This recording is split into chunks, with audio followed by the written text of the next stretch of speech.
जय माँ सरस्वती, आपके चरणों में सादर प्रणाम। नमस्कार मित्रों, मैं आपका बड़ा भाई या छोटा भाई जो भी आप समझे, हनुमान सोनी, जोधपुर सूर्य नगरी से आप सभी भाई बहनों का तहे दिल से स्वागत करता हूं। और थोड़ा लेट हो गया उसके लिए क्षमा प्रार्थी हूं। साथियों, हिंदी की तीसरी क्लासेज आज आपके सामने रख रहा हूं। हिंदी का संवैधानिक विकास यानी भारतीय संविधान में हिंदी की क्या स्थिति है, भाषा के संबंध में क्या प्रावधान है, उनका आज अपन अध्ययन करेंगे। कल से सिस्टमेटिक ढंग से व्याकरण शुरू हो जाएगी। साथियों, आप विश्वास रखिएगा, आप सब देख रहे हैं, बिल्कुल बेसिक कंसेप्ट से हिंदी शुरुआत की है और वहां पर सीधा प्रार कर रहा हूं जहां पर साथियों आपका एग्जामिनर आपसे सवाल पूछता है। विश्वास रखिएगा, इस चैनल को ज्यादा से ज्यादा फैलाएं मेरे भाइयों। शुरुआत जब मैंने की थी तो मेरे कई भाइयों ने, अपनों ने इतना टॉन्ट लगाया कि कुछ नहीं होगा, वो नहीं होगा, कोई लाइक नहीं करेगा, कोई सब्सक्राइब नहीं करेगा। मेरे भाइयों, आप सभी अनुभवी भाई बहन हैं और एक विद्यार्थी का जीवन जीकर संघर्ष कर रहे हैं। वाकई में आपको लग रहा है कि इस भाई की मेहनत हमारे लिए कामयाब हो सकती है, सहायक हो सकती है, तो इस भाई का इतना सपोर्ट जरूर करें। चैनल को ज्यादा से ज्यादा शेयर एंड सब्सक्राइब करें और मेरे साथियों शेयर सपेट करके साथियों इसको लाइक जरूर करें अगर क्लास पसंद हो तो। Thank you.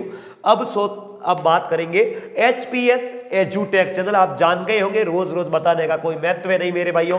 चलिए अब देखिएगा, अपन हेडिंग लगाते हैं हिंदी का संवैधानिक विकास। हिंदी का संवैधानिक विकास यानी सामान्य रूप में मैं आपको ये बात बताऊंगा कि भारतीय संविधान में हिंदी की क्या स्थिति है या भाषा के संबंध में क्या प्रावधान है, समझिएगा।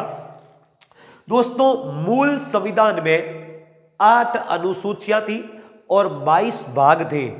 इनमें 8वीं अनुसूची में, ध्यान से सुनना, 8वीं अनुसूची भारतीय संविधान की मैं बात करूं तो 8वीं अनुसूची में तथा भारतीय संविधान के भाग 17 में और दोस्तों अनुच्छेद 343 से लेकर के 351 तक, यह भाग 17 के अनुच्छेद है दोस्तों। और 2 अनुच्छेद अलावा है 120 व 210।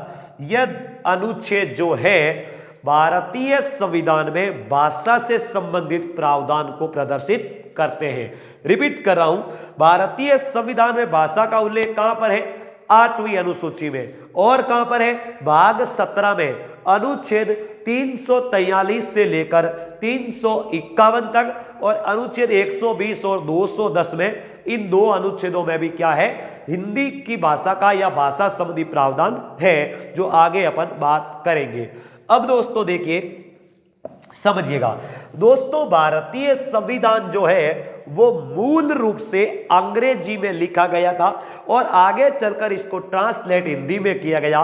तो आज भारतीय संविधान हिंदी और अंग्रेजी दोनों में लिपिबद्ध है। इसलिए भारतीय संविधान में भारत के लिए 2 शब्द आए हैं, हिंदी में भारत और अंग्रेजी में इंडिया, यानी 2 ही शब्द है। हिंदुस्तान, आर्यावर्त वगैरह शब्द नहीं है साथियों, केवल 2 शब्द है, भारत और इंडिया। कंसेप्ट क्लियर हो जाना चाहिए आपका। और 2 भाषाओं में लिखा है। लेकिन दोस्तों, अभी जो हमने 8वीं अनुसूची और ये भाग 17 वगैरह जो भी पढ़े थे, ध्यान रखना, ये सब भाषा का प्रावधान प्रदर्शित करते हैं। भारतीय संविधान की इस 8वीं अनुसूची में साथियों क्या है? 22 भाषाओं का प्रावधान है आज के दिन संविधान में। कितनी भाषाएं साथियों? 22 भाषाएं हैं, ध्यान रखना। और ये 22 भाषाएं कौन सी हैं, कैसे आई, इन सभी के बारे में बात करेंगे। ध्यान से सुने साथियों, ध्यान रहे, 14 सितंबर 1949 को, 14 सितंबर 1949 को दोस्तों ध्यान रखेगा, 14 सितंबर 1949 को हिंदी को मेरे भाइयों राजभाषा का दर्जा दिया गया, हिंदी को राजभाषा का। ध्यान रखें, मैंने पिछले वीडियो में आपको बताया है कि राजभाषा और राष्ट्रभाषा में अंतर है। राजभाषा वो भाषा होती है जिसके संबंध में एक राज्य या संघ राज्य के द्वारा प्रशासनिक कार्य किए जाते हैं, जबकि राष्ट्रभाषा किसी भी राज्य की बहुल जनसंख्या द्वारा उपयोग में ली जाने वाली भाषा होती है। तो दोस्तों 14 सितंबर 1949 को हिंदी का राजभाषा का दर्जा दिया, इसलिए 14 सितंबर को साथियों ध्यान से सुनना, कंफ्यूजन बिल्कुल मत होना, 14 सितंबर को भारत में हिंदी दिवस मनाया जाता है। यानी भारतीय हिंदी दिवस कब मनाया जाता है, सवाल पूछ ले तो 14 सितंबर को। या राजभाषा दिवस कब मनाया जाता है, तो 14 सितंबर को मनाया जाता है। इस दिन दोस्तों तारीख भी 14 थी और भारतीय संविधान में 14 भाषाओं का उल्लेख किया गया। 14 सितंबर 1949 को भारतीय संविधान में 14 भाषाएं थी। तो मेरे भाइयों आज 22 है, वो कैसे आई और कौन सी है, तो सुनिएगा, आपके सामने एक बात रखें। देखो दोस्तों 14 सितंबर 1949 को राजभाषा घोषित किया, एक एक पर बात करेंगे अपन। देखना दोस्तों 14 भाषाएं, पहली असमिया, दूसरी बांग्ला, तीसरी मेरे साथियों कन्नड़, चौथी कश्मीरी, पांचवी भाषा थी मेरे भाइयों गुजराती, छठवीं भाषा थी मलयालम, सातवीं भाषा मेरे भाइयों मराठी, आठवीं भाषा थी पंजाबी, नौवीं भाषा उर्दू और दोस्तों 10वीं भाषा थी संस्कृत, 11वीं भाषा थी मेरे साथियों पंजाबी हो गई और हिंदी हो गई, हिंदी स्वयं, 11वीं भाषा स्वयं हिंदी, और मेरे भाइयों 12वीं भाषा जो थी तमिल भाषा, और 13वीं दोस्तों तेलुगु नहीं आई, तेलुगु, और दोस्तों एक 14वीं मेरे थोड़ी कंफ्यूजन हो रही है, आप थोड़ा ध्यान रहे। 14 भाषाएं थी, मुझे अभी याद आएगा मैं बता दूंगा मेरे साथियों, ध्यान रखना।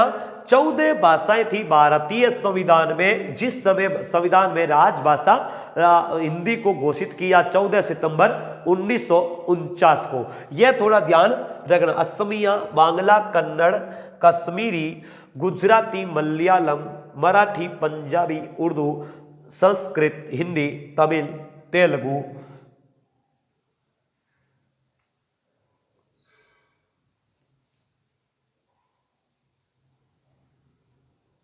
एक साथियों मुझे कंफ्यूजन हो रहा है, अभी मैं आपको याद आएगी तब बता दूंगा, ध्यान रहे, या आप चेक कर सकते हैं साथियों। ये क्या है, हर सब्जेक्ट की जब तैयारी साथ में रहती है तो थोड़ा कंफ्यूजन तो होता है। मैं खुद आरएस की तैयारी कर रहा हूं तो आप समझ रहे हैं। तो ध्यान रखना, ये 14 भाषाएं दोस्तों जिस समय राजभाषा बनाया हिंदी को उस समय थी, और आज 22 है तो वो कैसे हुई, तो देखो दोस्तों इसके लिए अलग से संविधान संशोधन किए गए थे।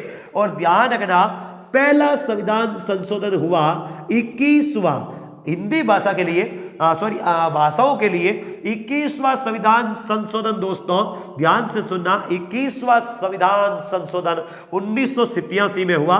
और ध्यान 21वां संविधान संशोधन 1967 में साथियों, और 67 में 21वां संविधान संशोधन 1967 में हुआ। और इस संविधान संशोधन के तहत साथियों क्या किया गया, 15वीं भाषा बनाई गई, किसको, सिंधी को। ध्यान रखना, सिंधी भाषा को 15वीं भाषा के रूप में जोड़ा गया 21वां संविधान संशोधन 1967 में। चलिए फिर तो कितनी हो गई साथियों, 15। फिर आगे चलकर दोस्तों 71वां संविधान संशोधन आता है, और वो संविधान संशोधन हुआ दोस्तों 1992 में। और इस संविधान संशोधन में 3 भाषाएं जोड़ी गई दोस्तों, 3 भाषाएं जोड़ी गई। 16वीं बनाई दोस्तों नेपाली को, नेपाली भाषा ध्यान रखना, नेपाली। 17वीं भाषा बनाई दोस्तों मणिपुरी को, मणिपुरी ध्यान रखना। और 18वीं भाषा बनाई दोस्तों कोंकणी को। ध्यान से सुना, 18वीं भाषा दोस्तों कोंकणी को बनाई। तो कितनी भाषा हो गई, नेपाली, मणिपुरी और कोंकणी। टोटल दोस्तों 18 भाषाएं जो है हमारे भारतीय संविधान में आ गई। अब कितनी बची? तो दोस्तों 22 में से अभी 4 बाकी है। ध्यान रखना दोस्तों, अगला संविधान संशोधन होता है 92वां और 92वां संविधान संशोधन 2003 में होता है मेरे यारों, जिसमें 4 भाषाएं जोड़ी गई। कौन सी? 19, 20, 21 और 22। 19वीं भाषा दोस्तों आई बोडो, बोडो, और 20वीं ध्यान रखना दोस्तों डोगरी, डोगरी, और 21वीं दोस्तों मैथिली, मैथिली, और 22वीं संथाली, संथाली। देखिए दोस्तों, अभी जो मैंने आपको बताया था ना, वो 14वीं भाषा कौन सी? उड़िया भाषा है। ध्यान रखना दोस्तों, 14वीं भाषा जो छूटी थी वो उड़िया भाषा है। ध्यान रखना, उड़िया जो ओडिशा की भाषा है, ध्यान से सुना, उड़िया भाषा है। तो कुल मिलाकर कितनी हुई साथियों? टोटल आपके सामने 22 भाषाएं रख दी है। 13 वहां पर रखी, 14वीं भाषा मिस हुई, ये रही उड़िया, और 15वीं सिंधी, 16वीं नेमको, नेमको में 16 नेपाली, मणिपुरी 17वीं, और 18वीं दोस्तों कोंकणी, 19वीं बोडो, 20वीं डोगरी, और 21वीं मैथिली, और 22वीं संथाली। कुल 22 भाषाएं आपके सामने रख चुका हूं साथियों। कंसेप्ट क्लियर हो गया? चलिए आगे बढ़ रहा हूं मेरे भाइयों, ध्यान से सुने। चलो अब दोस्तों ये तो हो गया राजभाषा अधिनियम। आपको पूछे साथियों, राष्ट्रीय हिंदी दिवस, राष्ट्रीय हिंदी दिवस कब होता है? तो दोस्तों ध्यान से सुना, राष्ट्रीय हिंदी दिवस तो होता है 14 सितंबर को मेरे भाइयों। 14 सितंबर है, कंफ्यूजन मत हो जाना, आप 14 नवंबर कर सकते हो, जबकि वो चाचा नेहरू का जन्मदिन है, बाल दिवस मनाया जाता है, वो नहीं है। और दोस्तों आपको पूछ ले अंतरराष्ट्रीय, अंतरराष्ट्रीय आपको पूछ ले अंतरराष्ट्रीय दोस्तों आपको पूछ ले कि हिंदी दिवस कब मनाया जाता है या विश्व हिंदी दिवस कब मनाया जाता है, तो ध्यान रखना हमारे भारतीय संविधान का एक अनुच्छेद है साथियों, भाग 17 का 351, जो आगे अपन बात करेंगे, इसमें साफ साफ लिखा गया है हिंदी भाषा का प्रचार प्रसार करना या दिशा निर्देश बढ़ावा देना जो संघ सरकार का कर्तव्य होगा कि हिंदी भाषा के विकास को बढ़ावा दिया जाए। यह बात अनुच्छेद 351 में लिखी हुई है। तो इस बात को दोस्तों ध्यान में रखते हुए भारतीय प्रधानमंत्री आदरणीय मनमोहन सिंह जी ने 2006 में दोस्तों हिंदी भाषा को विश्व हिंदी दिवस के रूप में घोषित करवाया 10 जनवरी को। तो ध्यान रखना 10 जनवरी जो है दोस्तों विश्व हिंदी दिवस मनाया जाता है मेरे भाइयों। विश्व हिंदी दिवस 10 जनवरी को मनाया जाता है, ध्यान रख देना। 2006 से लागू हुआ, आदरणीय मनमोहन सिंह जी ने लागू करवाया अनुच्छेद 351 के तहत। तो कंसेप्ट क्लियर हो गया। चलिए अब दोस्तों लगे हाथों में आपको थोड़ा और बता देता हूं, सुनिए। आज आपको पूछ ले दोस्तों कि विश्व में सर्वाधिक बोली जाने वाली भाषा कौन सी है और दोस्तों हिंदी का कितवां स्थान है। तो ध्यान रखना मेरे भाइयों, विश्व में सर्वाधिक बोली जाने वाली भाषा चीन की मंडारीन है, दूसरी भाषा दोस्तों अंग्रेजी है और तीसरी भाषा हिंदी है। यानी हिंदी को विश्व में तीसरा स्थान प्राप्त है मेरे साथियों, तीसरा। कंसेप्ट किधर हो गया? भारत के लगभग 10 राज्यों में दोस्तों हिंदी भाषा बोली जाती है। Concept clear. चलो आगे बढ़ूं मेरे भाइयों, आगे देखते हैं। अब देखो हिंदी से संबंधित कुछ अधिनियम दोस्तों, तो देखना दोस्तों 25 जून 1975 को 25 जून 1975 को भारत सरकार ने राजभाषा विभाग बनाया। यह ध्यान रखना 25 जून 1975 को राजभाषा विभाग का गठन हुआ। यह भी आपसे कभी सवाल पूछा जा सकता है कि राजभाषा विभाग का गठन कब हुआ, तो 25 जून 1975। यह तारीख दोस्तों भारतीय इतिहास में एक और अमर है। कैसे? 25 जून 1975 की मध्य रात्रि को दोस्तों आदरणीय प्रधानमंत्री जी इंदिरा गांधी जी ने आंतरिक अशांति के आधार पर राष्ट्रीय आपातकाल लगाया था। इसलिए दोनों को कोरिलेटेड करते हुए याद रख लेना आप, राजभाषा विभाग। और दोस्तों 1963 में राजभाषा अधिनियम आया। राजभाषा अधिनियम आया, ध्यान रखना। और दोस्तों ये राजभाषा अधिनियम जो है आगे चलकर 1967 में संशोधित होता है, 1967 में संशोधित किया गया था इसको, यह भी आप थोड़ा ध्यान रखना। कंसेप्ट क्लियर हो गया आपका? आगे बढ़ूं, चलो।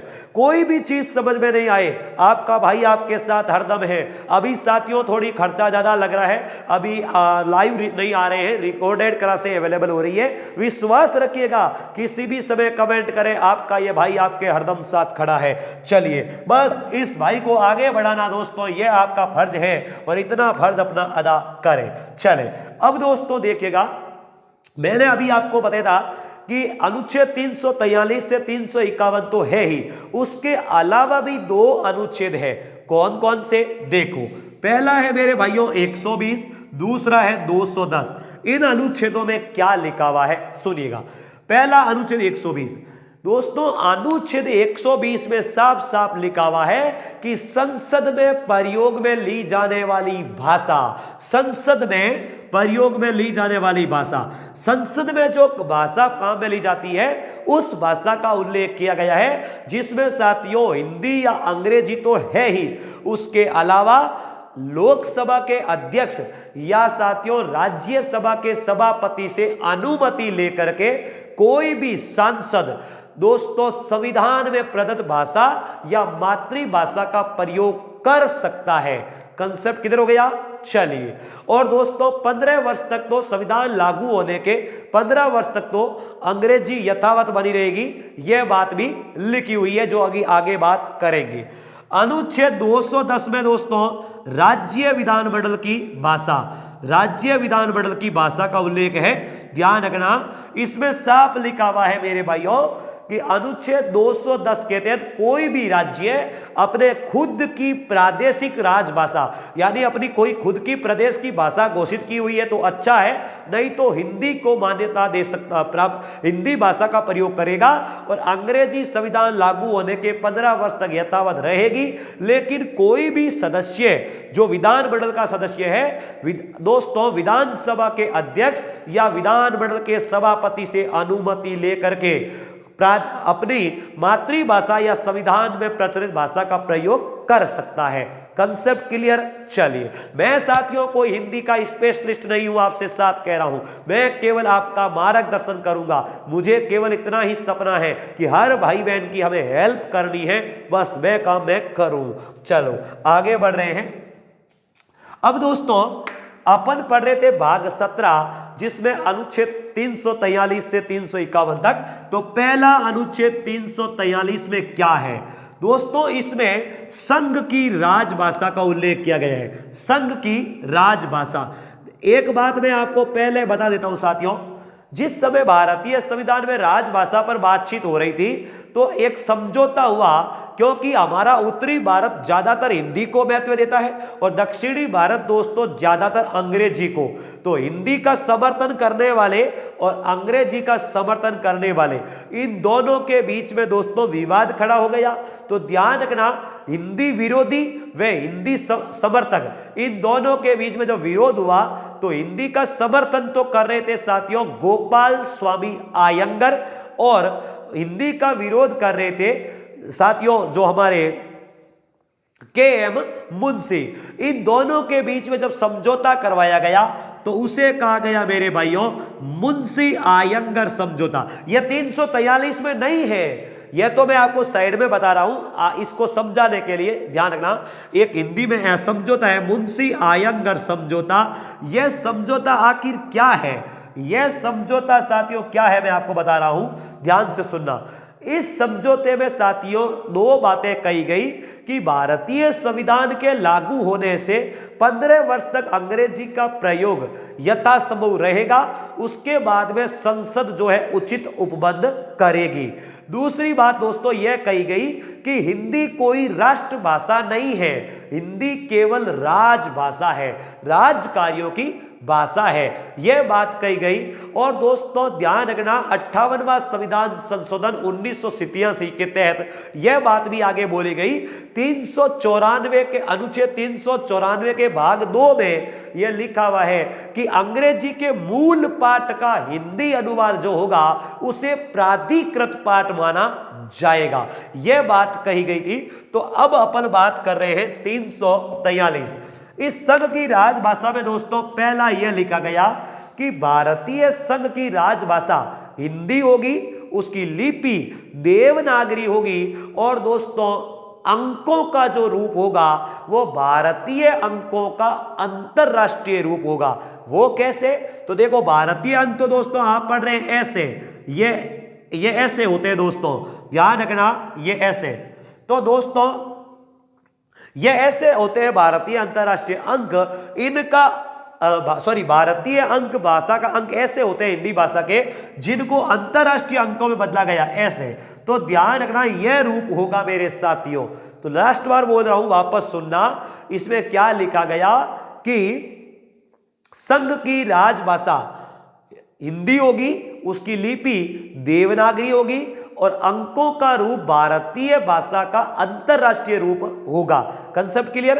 संविधान लागू होने के 15 वर्ष तक अंग्रेजी यथासंभव बनी रहेगी, उसके बाद में संसद उचित प्रबंध करेगी। Concept clear? यह 343 में लिखा हुआ है। चलो आगे दोस्तों देखो अनुच्छेद 344, इसमें क्या लिखा हुआ है? इसमें लिखा गया मेरे भाइयों कि राजभाषा के संबंध में सुझाव देने के लिए या राजभाषा के संबंध में सुझाव लेने के लिए संविधान लागू होने के 5 वर्ष के बाद राष्ट्रपति एक आयोग का गठन करेगा और संसद जो है 10 वर्ष के अंदर एक समिति का गठन करेगा। रिपीट कर रहा हूं दोस्तों, राजभाषा के संबंध में सुझाव के लिए, राजभाषा के संबंध में सुझाव के लिए, वापस सुनना मेरी बात को, अनुच्छेद 344 यह कहता है कि राजभाषा के संबंध में सुझाव देने के लिए संविधान लागू होने के 5 वर्ष के अंदर राष्ट्रपति एक आयोग का गठन करेगा और संसद 10 वर्ष के अंदर एक समिति का गठन करेगी। Concept clear? तो दोस्तों इसी अनुच्छेद को आधार मानते हुए भारत के राष्ट्रपति राजेंद्र प्रसाद ने दोस्तों क्या किया? 5 वर्ष के बाद, यानी संविधान लागू 50 में हुआ तो 5 वर्ष के बाद 1955 में पहला राजभाषा आयोग बनाया मेरे साथियों। और जिसके अध्यक्ष कौन थे? जिसके अध्यक्ष थे बीजी खेर। क्या नाम था? बीजी खेर नाम था साथियों, ध्यान रखना। बीजी खेर की अध्यक्षता में 1955 में पहला राजभाषा आयोग बनाया गया और साथियों इस आयोग ने 1 साल बाद 1956 में रिपोर्ट दी थी और इस रिपोर्ट पर विचार करने के लिए 1957 में संसद ने दोस्तों एक कमेटी बनाई, एक समिति बनाई और जिस समिति का नाम था जीबी पंत समिति। क्या नाम था मेरे भाइयों? जीबी पंत समिति। ध्यान रखना, पंत समिति, जीबी पंत समिति का गठन किया मेरे भाइयों, जीबी पंत समिति। और इस समिति में कुल कितने मेंबर थे, सदस्य थे? 30 सदस्य थे। ध्यान रखना, 30 सदस्य थे। इस समिति ने दोस्तों 5 वर्ष के बाद में अपनी रिपोर्ट दी और जिसमें यह कहा गया, क्या कहा गया? कि संघ की राजभाषा हिंदी ही होगी और दोस्तों सहायक भाषा के रूप में, हेल्प भाषा के रूप में अंग्रेजी का प्रयोग किया जाएगा और अंग्रेजी भाषा को हटाए जाने की कोई निश्चित तारीख नहीं दी जा सकती। दोस्तों निश्चित तारीख हटते शब्द हटते ही अंग्रेजी का प्रयोग सदा के लिए हो गया और इसलिए 1963 में राजभाषा अधिनियम आया और 1967 में उसको संशोधन किया और आज तक अंग्रेजी का प्रयोग चला आ रहा है। याद रखना मेरे भाइयों, भारतीय संविधान की 22 भाषाओं में अंग्रेजी का प्रयोग शामिल नहीं है, 22 भाषाओं में अंग्रेजी शामिल नहीं है, फिर बोल रहा हूं। और भारतीय मुद्रा जो नोट होता है उन पर दोस्तों 17 भाषाओं का उल्लेख है। भाषा से संबंधित जुड़ गया तो सवाल पीछे नहीं रहना चाहिए।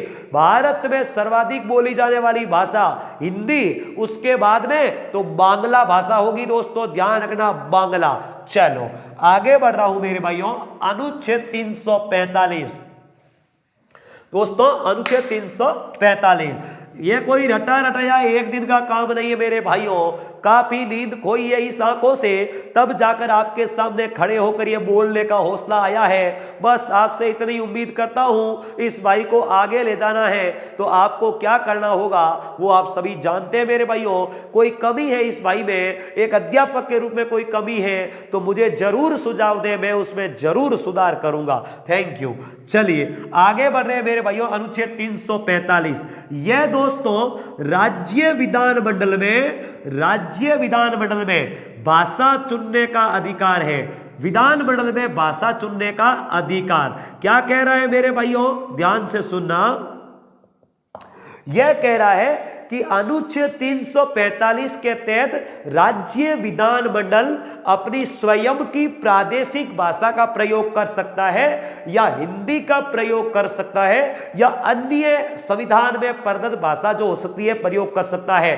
अंग्रेजी का प्रयोग यथावत 15 वर्ष तक रहेगा, उसके बाद में संसद अपना उचित उपबंध बनाकर तय करेगी। यह बात अनुच्छेद 345 में लिखी हुई थी साथियों। चलिए अनुच्छेद 346, एक एक अनुच्छेद को लिखते चले साथियों। अनुच्छेद 346 यह क्या कह रही है दोस्तों, ध्यान रखना, पत्रादि व्यवहार क्या बोल रहा है दोस्तों, दो या दो से अधिक राज्यों के बीच या संघ या राज्यों के बीच राज कार्य के लिए पत्र आदि का जो व्यवहार में प्रयोग में ली जाने वाली भाषा है, उस भाषा की बात इस अनुच्छेद 346 में की गई है, जिसमें साफ लिखा गया है कि हिंदी या अंग्रेजी दो तो होगी, बाकी केंद्र जो तय करे या राज्य की प्रादेशिक भाषा का प्रयोग किया जा सकता है। सामान्य रूप में आप यह ध्यान रखें, दो राज्यों के बीच या केंद्र या राज्य के बीच पत्र व्यवहार की जो भाषा है उसका प्रयोग किया गया अनुच्छेद 346 में। Concept clear. चलो आगे बढ़ रहे हैं मेरे भाइयों, अनुच्छेद 347 दोस्तों, अनुच्छेद 347 यह कहा गया कि किसी भी राज्य के किसी विशेष अनुभाग में बोली जाने वाली कोई भाषा स्पेशल भाषा हो तो उसके लिए संसद उचित प्रबंध करेगी या उपबंध करेगी। वापस रिपीट कर रहा हूं, जैसे कोई राज्य में कोई दोस्तों विशेष रूप में कोई एक भाग में जनता अलग से भाषा का प्रयोग कर रही है तो उस भाषा को संरक्षण देने के लिए संसद कानून बनाकर प्रबंध करेगी। यह बात अनुच्छेद 347 में है। अनुच्छेद 348 में क्या है दोस्तों, ध्यान रखना, अनुच्छेद 348 में साफ लिखा गया है सुप्रीम कोर्ट और हाई कोर्ट, सुप्रीम कोर्ट और हाई कोर्ट के जो कार्य हैं उसी भाषा में होंगे जिस भाषा में दोस्तों संसद व विधानमंडल में कार्य होते हैं। Concept clear. यानी हाई कोर्ट व सुप्रीम कोर्ट में कार्य उसी भाषाओं में किए जाएंगे जिस भाषा में संसद व राज्य विधानमंडल कार्य करते हैं। यह अनुच्छेद 348 में लिखा हुआ है। अनुच्छेद 349 दोस्तों, इसमें लिखा हुआ है कि भाषा से जुड़ी हुई कोई विधियां या कोई कानून हो तो उनको अधिनियमित करने के लिए विशेष प्रक्रिया अपनाई जाए। इसकी बात अनुच्छेद 349 में कही गई है साथियों। अनुच्छेद 350 दोस्तों क्या लिखा हुआ है कि व्यथा के निवारण के लिए, ध्यान से सुना, व्यथा शब्द है, व्यथा के निवारण हेतु निवारण के लिए अभ्यावेदन हेतु प्रयोग में ली जाने वाली भाषा। कोई बेचारा अनपढ़ हो या कोई दोस्तों किसी न्यायालय में गुहार लगानी हो तो व्यथा के निवारण के लिए अभ्यावेदन में जो भाषा प्रयोग में ली जाएगी उस भाषा का प्रावधान अनुच्छेद 350 में है। और इसके दो भाग है मेरे भाइयों, अनुच्छेद 350 क और अनुच्छेद 350 ख। अनुच्छेद 350 के मातृभाषा को बढ़ावा देता है और यह अल्पसंख्यकों की भाषा। ध्यान रखना, अनुच्छेद 350 क के तहत प्राथमिक शिक्षा में मातृभाषा का प्रयोग किया गया और 350 ख के तहत अल्पसंख्यकों की भाषा का संरक्षण। दोस्तों ध्यान रखना, हमारे भारत में दो आधार पर अल्पसंख्यक का दर्जा होता है।